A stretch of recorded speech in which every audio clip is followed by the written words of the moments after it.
其實我一啲實力都冇，我係偶像派嘅。大家都知道白賴有時候會講下歷史咁啦，古代人確實係民風純樸，生活簡單。咁有時候會諗啦，你話如果現代人憑借住我哋嘅知識同對歷史嘅了解，時空穿越翻去古代咪玩晒？咁的而且確有好多電視啊、電影主題啦，都會玩一玩啊歷史穿越嘅。咁如果真係有時光機唔小心翻到去，我哋會變成點呢？咁等我哋發揮下科學同歷史嘅力量嚟探討下呢個問題啦。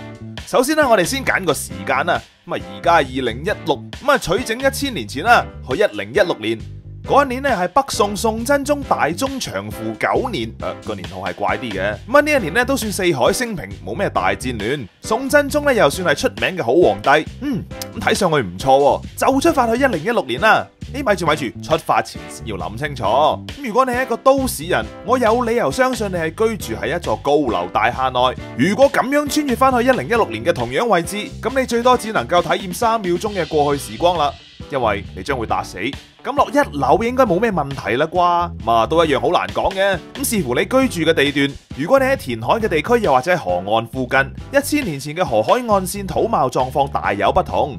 都係行入內陸係穩陣啲嘅吓。但係即使你行入內陸，都唔保證你唔會有事噶喎。我哋嘅城市道路係不停咁往上築嘅。喺杭州市區內有一段係南宋保留落嚟嘅古代道路，咁可以清楚睇到現代道路嘅地基離古代將近有成1-2米嘅差距。想唔跌傷嘅話，都係行上山安全啲。好啦，終於穿越成功啦！啲空氣都零舍清新啲啊！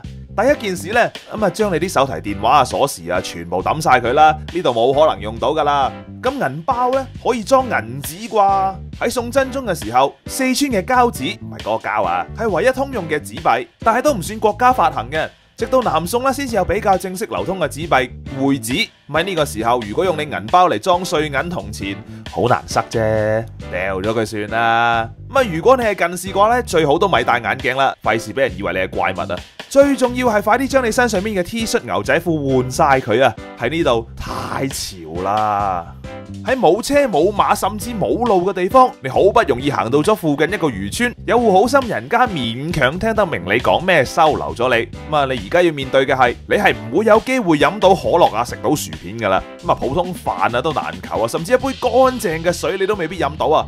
嗰陣時咧冇咩過濾或者係殺毒系統嘅，咁你飲嘅多數都係井水、地下水。不過放心，冇工業污染，咁係清新啲嘅。食得粗都唔緊要啦。咁我點沖涼啊？沖涼呢啲有錢人嘅玩意，你玩得起咩？中原人啊比較有錢，但都係3日一洗頭，5日一沐浴，5日唔沖涼。南方直到明朝都係川河地區男女共浴。咦，好似幾正咁。但係1年4季都係沖凍水涼呢。喺宋代咧有出現收費嘅公共浴場，不過你咁窮，算鬼數啦。咁沖完涼點刷牙？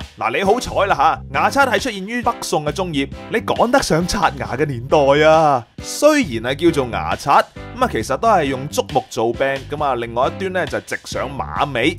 牙膏咧一般就係用清鹽、藥材同埋魚骨磨製成嘅牙粉。刷完牙啦，想屙督屎點算啊？成個大地都係你廁所啦。如果你真係要用茅廁都得嘅，但係最好唔好喺夜晚屙啦，因為分分鐘燭火燈光昏暗跌死喺茅坑裏邊嘅。一般茅廁都會建喺豬欄嘅隔籬，因為要同時處理埋豬嘅糞便，團廁合一。所以你屙嘅時候呢，其實要忍受巨大嘅惡臭啊！屙完之後，當然就冇水沖或者洗手噶啦，就要用啲茅草覆蓋喺上面，所以就係咁叫茅廁咯。咩話？抹囉柚有咁奢侈啊？古代人惜紙如命，紙又貴，而且紙乃係讀書人之寶，除非你好有錢用緞綢啦，否則咧就要用瓦片啊、木片啊、竹片啊或者樹葉嚟抹你囉柚噶啦。而且你仲要抹到去元朝先有機會用紙嘅，因為元朝好憎讀書人噶。